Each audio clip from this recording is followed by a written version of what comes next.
Val Johnson. Welcome to the Interludes Extra. And this is the YouTube channel of our podcast, Interludes. Check us out and enjoy.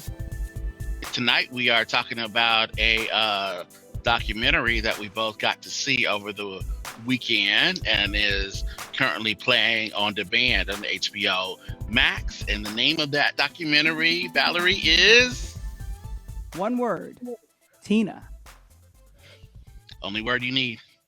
That's the only one that I know of. And just to mention, the directors of this is Daniel Lindsay and T.J. Martin. They are the Oscar-winning combo that did they won for Undefeated back in 2011, and they came together. When I saw the promo for this, it made me emotional. So watching 2 hours of her life definitely made me emotional. I don't know about you. And another thing, I was just sharing this with Michael before we got started. Kurt Loder. I used to love seeing him on MTV News, and he would always be very straightforward, even though rock music would play and then Michael Jackson would play and other people would play, but he would do the straight news. And I'm like, man, that seems like a cool job. Completely forgot he was the author of I, Tina. Tina, Kurt Loder with Tina Turner. Also voice on Sirius Satellites Channel 106 Volume. Does the True Stories, and it's done that since 2016, if you're not old enough to remember MTV playing music or MTV News. He was, for those old heads of us, he was the then very, very old guy on the channel. So he is someone who could document Tina Turner at her start in the 50s. Tina Turner, a magnificent woman who has lived an incredible life. So your impressions of what you saw, Valerie?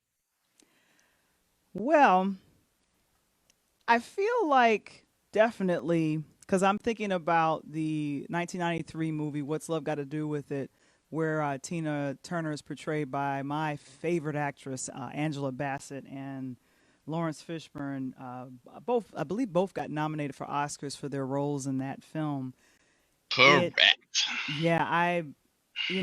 I felt like that movie literally scratched the surface. This documentary, it pulls the layers back. It pulls them all back, and we're able to get a full view of Tina's life, especially when she first started out. And I think the reason why I definitely resonated with her story, because it's my mother's story. It's a lot of our stories of African American women who our family migrated from the South to the North, and who were sharecroppers. To see that her parents, they worked in a cotton field. She talked about that, and I thought about how my mom told me how they made money, in Arkansas, picking cotton.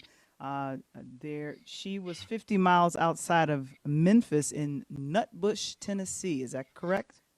Yeah. That's where, and her name, Anna Mae Bullock. Now, the thing that you learn in this documentary is that Tina Turner and Anna Mae Bullock are two different people. Big time. So Anna Mae Bullock was born November 26, 1939. Tina Turner was born in 1960. What do I mean by that? I mean that the woman that you see on the stage, that physical presence, she was born in that tiny town down south. Now, she hitched on to this musician that she met, Anna Mae did, who was a budding songwriter, rock and roll artist at the very start of rock and roll, who is now at times credited as writing one of the first rock and roll records ever, called Rocket 88. That's her husband, who I don't need to really mention here beyond that. But this is how she started. So she was Anna Mae until she became Tina Turner as part of the Ike and Tina Turner Review in 1960. So in a way, he created the character of Tina Turner, and Anna Mae stepped into her dancing shoes on stage. So that's when Tina Turner was born. And to know, when they spoke with her and they interviewed her, they asked her, "Did you have any dancing experience?" And she said no. So a lot of the things that her and the Ikettes would come up with Right. was literally off the top of the dome. And she said Right. that's when she felt the most free, when she danced with them. Why are you laughing so much, Michael? Because I'm thinking that when they say to her, "Did you have any experience dancing?" Tina Turner, she's like, "No, I just picked it up." I'm thinking that, does that mean in 30 years Beyonce will actually learn how to dance? I don't know about Beyonce. I ain't trying to anger the beehive. You Experience funny. You funny. I ain't trying experience to anger the will be your beehive. teacher. That's awesome. Experience certainly was her teacher, and Tina Turner was certainly known to dance in those high heels for Oh my sure. gosh. And just to kind of see, what was reflected to the world. Literally, it was and another thing, to find out that she was the one who spoke on their behalf when they would be interviewed. When they would walk up to them, it was literally, she was a front woman.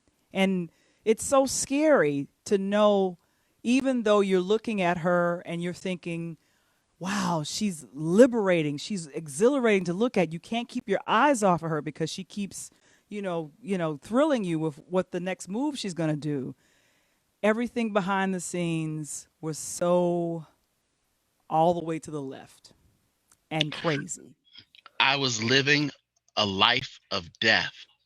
I didn't exist, but I survived it.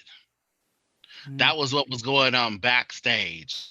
And I mean, too often, this is a story that gets repeated again and Over. again. I mean, Over. if Hmm. for most of us, as you're talking about this, kind of wrapping up the end of Women's History Month, we've seen this already before on our TVs. We just saw what Aretha Franklin had to go through, the times Hmm. in which she put that makeup on to cover up a black eye.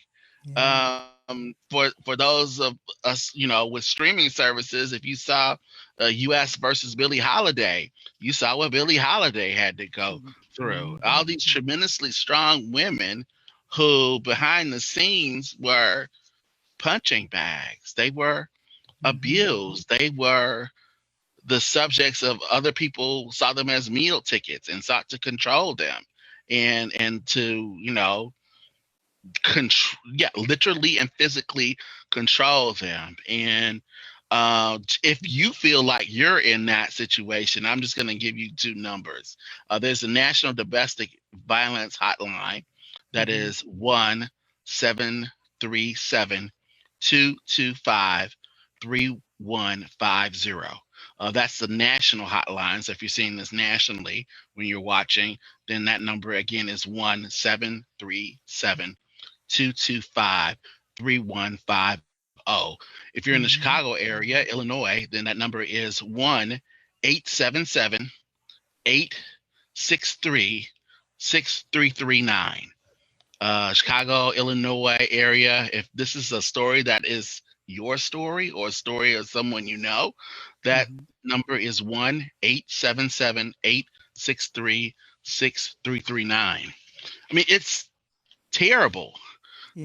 to know that. And there are some people, and I've talked to them because they've watched some of these documentaries, either scripted or just straight, factual, at least in their presentation. And they're Hmm. saying like, well, people are profiting off of the scandal and the violence and the pain of these singers, but it's their life. It's their life story. I mean, what Yeah. do you want them to do with their life? You want them to hide their life story? This is part And of who they are.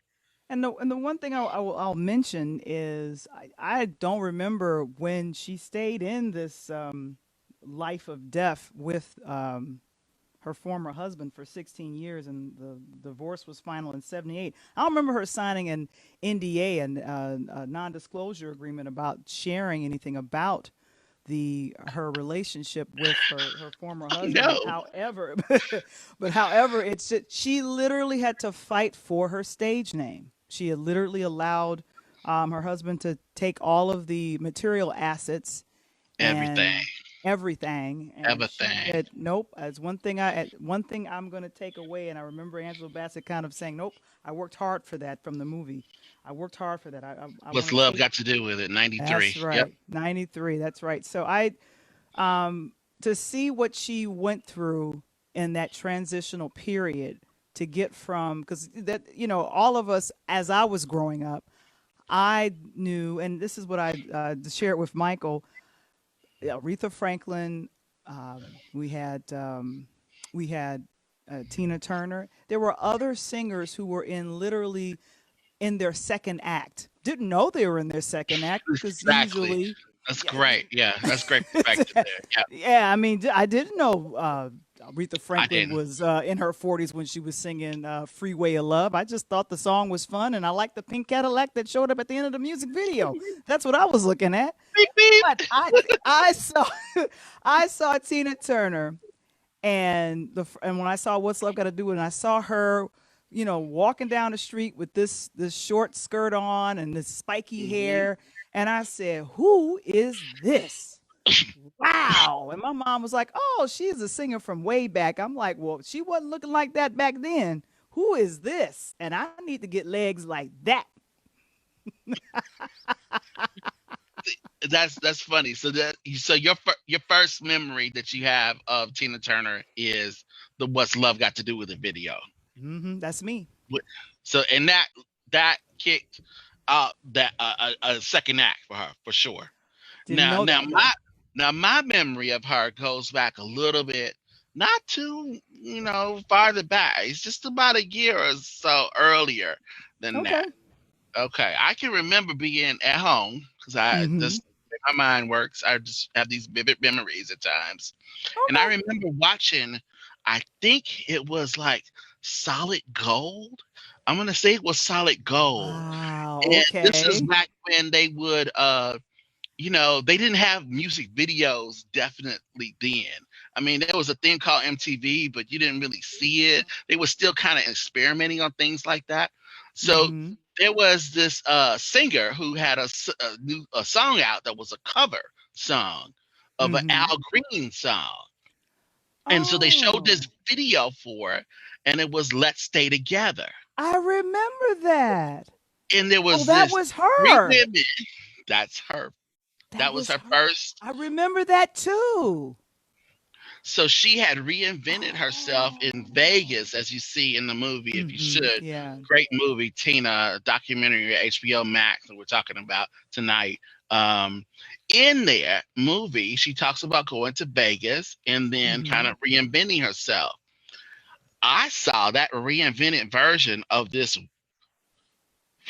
woman because I was a little boy. There was this woman next to these other two women, and I mean, she was I melting the remember. TV. I'm Oh sitting there in yeah. the room with my grandparents watching this, like, nobody's changed the channel. I guess I can keep watching this. Oh my goodness. She looked like somebody had torn her clothes off. Mm-hmm. She was doing Mm-hmm. this shimmy dance. It was like 3 feet of legs in like pantyhose. I was like, wow. And she's like, let's stay together. I'm like, let's stay Let's do together. that. Let's do Please. that. Sounds good to me. Wow. And just like this woman is amazing. For To think people that. that she had that life before that I didn't really know about. I mean, you learn about it once you learn who she is. You go back, you listen to Proud Mary, you go and see her in her other former life. But that "Let's Stay Together," I mean, that was like when I saw I, Tina Turner. And I then when gotta I see saw that the video. What's Love Got to Do with It, it was just like, Mm-hmm. wait, that's the same woman. Yeah, you made the connection. You made the I'm like, connection. Yeah. holy smoke. That's crazy. Yeah, I forgot. I remember that too. I remember. I forgot what that came on because there was a music video because this Guys, we're talking the very beginning. We were in the first years of music video. That was, if It was people for released the it was for Let's Stay Together. It was yeah. '83. It was an early release. What it did was it was Hmm. Tina in Hmm. Europe because, as you Hmm. learn, Europe has always been kinder to Tina Turner than America has. It's always accepted her Hmm. because they don't categorize black people the same way or limit them or put them in little The music, boxes. the So music boxes, yeah. the music Hmm. boxes that they do in America. So she was able to kind of be a fuller person, freer. Hmm. So Hmm. this song had come back from England and come back into the U.S. through the R&B charts because Hmm. she had covered, you know, the Al great Green, the Al Al Green. Green. There you go. So so it was like, who is this woman? I thought she was from Europe. I had no idea. It was like Tina Turner. What's that? And if after the Private Dancer album, if you still didn't really know who Tina Turner was, then there was this sequel to Mad Max Beyond Thunderdome. And I remember her singing "We Don't Need Another Thunderdome. Hero." Oh my gosh. I don't know why that All song we want always made is me light cry. beyond Thunderdome. Yeah. Oh my Michael is goodness. singing. Michael is The bald singing. headed Mohawk Tina Turner. Woo! Raggedy Man. Who knew a She, Mohawk could look good? She made she she made a Mohawk look good. I know, and she called Mel Gibson Raggedy Man. Well, it was nice talking Ooh, with that you, was quite Raggedy prophetic, Man. huh? Quite prophetic. We later learned he really was Raggedy Man. But as I've always said, it is remarkable to me to know what weird, crazy trauma our singers and entertainers go through to bring us the good music, bring us the good entertainment. And the things that she was seeking to achieve that she didn't achieve in her former life, she did on her own. And she lived a much fuller life, you know, reborn in the 80s as Tina Turner. What was an aspect of the documentary that really stood out to you, Michael? Wow. So I know what yours is, so I'm not gonna steal that one. I won't steal it. I'll be nice. But it was very that was jarring as well. Okay. What kind of took me back is this idea of story. I'm Okay. always interested in story as a writer, is a story. Mhm. And early on, the person that I guess broke the story, which is Mhm. just allow Tina to tell her own story. That writer for People Magazine, Carl Arrington, who had been the music editor for People in the early Yeah. '80s, Yeah. he says that she tells him her story first because she doesn't want to have to keep telling it over and over again. Wow. So she ends up figuring out that that's not at all what happened. So then in the early '90s, Kurt Loder makes a kind of proposal, a pitch to her manager to write a book when Tina is in her second act, the height of her second act, or at least the beginning of her second act, and that becomes I Tina, which also is a bestseller. Mhm. Propelled her again. But then she has to tell her story again on the circuit to sell the book. Finally, at the end of this documentary, you see her being celebrated with a musical about her life. Well, guess Mhm. what? Here's Tina Turner one last time walking around having to tell it to new people, to this audience that's ever growing, always getting younger. People listen to Tina Turner and they can't help but become fans. Exactly. Once Mhm. again, having to tell this same painful story. Yeah. And when you look at it, one of the things that she says at the very beginning is that, it's her life, so she's lived it. And, she would rather have anybody else, play the role of her in her life story. She doesn't want to do it again. She's done it already. Mhm. But the idea that the pain that you go through never goes away. You can never let it go because it's a part of your story. I think it's something that Mm-hmm. I'm taking with in by this film. So Valerie, all right, we'll figure out how to do this. Tell us the moment that really made a big impression on you from this documentary. Well, I was really moved by. I think the documentary is told in about 4 parts, 4 or 5 parts, and I think we're in the third part of the documentary, and she's overseas in London, I believe, and they're trying to get a record deal. Now she's now surrounded herself with people that really are trying to champion for her, which is major. We're like, I want to make sure that I champion for you. And her manager at the time, I think they were assigned with a record label, and I'm not going to mention the record label, but one of the execs says, "How could you bring on this douchebag, the N-word douchebag?" And just hearing that wasn't said about me, but I was thinking, so you thought so little of this woman that you call her this? And the manager is finding himself literally saying, "Please, we are working on it. We are on to something. Don't get rid of this act. She is. I see what she's doing. Don't let's not terminate this." And I don't know how things turned around, but they ended up keeping her on the label. But Well, they had to I because the they very signed next contracts. song, the very Hmm. next song that she released under that label was a little song called "What's Love Got to Do with It." Yeah. So if the color of if the color line is an issue, the color of green always makes things okay. But I still wouldn't want to be known or be called a N-word douchebag. I'm just saying. I don't know. Would you like to be I called never that? heard I of don't that.